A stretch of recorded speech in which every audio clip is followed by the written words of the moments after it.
চলতি বছর ভেঙে গেছে উপসাগরীয় ধনী আরব রাষ্ট্রগুলোর নিরাপত্তাবোধ। প্রথমবারের মতো সরাসরি উপসাগরীয় মাটিতে আঘাত হেনেছে আঞ্চলিক দুই শক্তি। জুনে যুক্তরাষ্ট্র ইরানের পারমাণবিক স্থাপনায় হামলা চালালে পাল্টা আঘাতে কাতারের একটি মার্কিন ঘাঁটিকে নিশানা করে তেহরান। এরপর এ সপ্তাহে হামাসের রাজনৈতিক নেতৃত্বকে টার্গেট করে দোহায় বিমান হামলা চালিয়েছে ইসরায়েল। তবে কাতার ঘোষণা করেছে প্রতিশোধ নয়, বরং সমষ্টিগত প্রতিক্রিয়া দেখানো হবে। তবে এই সিদ্ধান্ত এখনো আলোচনায় রয়েছে বলে জানিয়েছেন কাতারের প্রধানমন্ত্রী শেখ মোহাম্মদ বিন আব্দুল রহমান আল থানি। তিনি বলেন, দোহায় আয়োজিত আরব ও ইসলামী সম্মেলনে এ বিষয়ে চূড়ান্ত সিদ্ধান্ত আসতে পারে। এরই মধ্যে সবচেয়ে তাৎক্ষণিক প্রতিক্রিয়া দেখা যায় ইসরায়েলের ঘনিষ্ঠ আরব অংশীদার সংযুক্ত আরব আমিরাতের কাছ থেকে। হামলার 24 ঘণ্টারও কম সময়ের মধ্যে প্রেসিডেন্ট মোহাম্মদ বিন জায়েদ আল নাহিয়ান বিশাল প্রতিনিধি দল নিয়ে দোহায় পৌঁছান। এরপর বাহরাইন ও ওমান সফর করেন আঞ্চলিক প্রতিক্রিয়া সমন্বয়ের জন্য।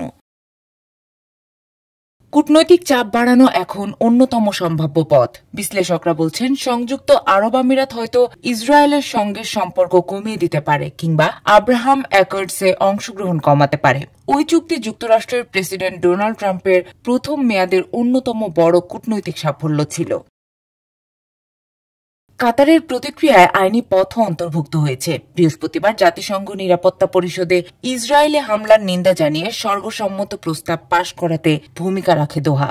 বিশেষজ্ঞরা বলছেন, এখন পর্যন্ত ইসরায়েলের বিরুদ্ধে আন্তর্জাতিক আদালতের প্রতিক্রিয়ায় উপসাগরীয় দেশগুলো বড় কোনো ভূমিকা নেয়নি, কিন্তু এবার হয়তো তারা সক্রিয়ভাবে এতে যুক্ত হতে পারে। অন্য এক বিকল্প হল যুক্তরাষ্ট্র ও তার প্রতিদ্বন্দ্বীদের মধ্যে মধ্যস্থতাকারীর ভূমিকায় থেকে কাতারের সরে যাওয়া।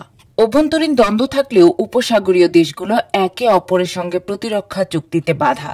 বিশেষজ্ঞরা বলছেন, 1980-এর দশকের পেনিনসুলার শিল্ড ফোর্স নামের যৌথ সামরিক কাঠামো এবার হয়তো বাস্তবে সক্রিয় করা হতে পারে। এর মাধ্যমে যৌথ কমান্ডো গঠন, ক্ষেপণাস্ত্র প্রতিরক্ষা সমন্বয় ও নিজস্ব প্রতিরক্ষা সক্ষমতা বাড়ানোর উদ্যোগ নেওয়া সম্ভব।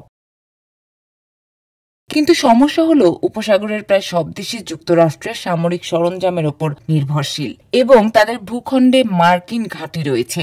সাম্প্রতিক সময়ে মার্কিন প্রতিরক্ষা প্রতিশ্রুতির অভাব নিয়ে সন্দেহ দেখা দেয় উপসাগরীয় রাষ্ট্রগুলো হয়তো নিরাপত্তা নিশ্চয়তা নিয়ে ট্রাম্প প্রশাসনের সঙ্গে নতুন আলোচনায় বসতে পারে। কেবল অস্ত্র কেনার বাইরে গিয়ে এবার স্পষ্ট প্রতিরক্ষা গ্যারান্টি চাইতে পারে তারা। অন্যদিকে অর্থনৈতিক প্রতিক্রিয়ারও পথ খোলা আছে। তেল গ্যাস থেকে উপার্জিত ট্রিলিয়ন ডলার বিশ্বব্যাপী বিনিয়োগ করা থাকে, যা কূটনৈতিক চাপ তৈরির শক্তি হিসেবেও কাজ করে।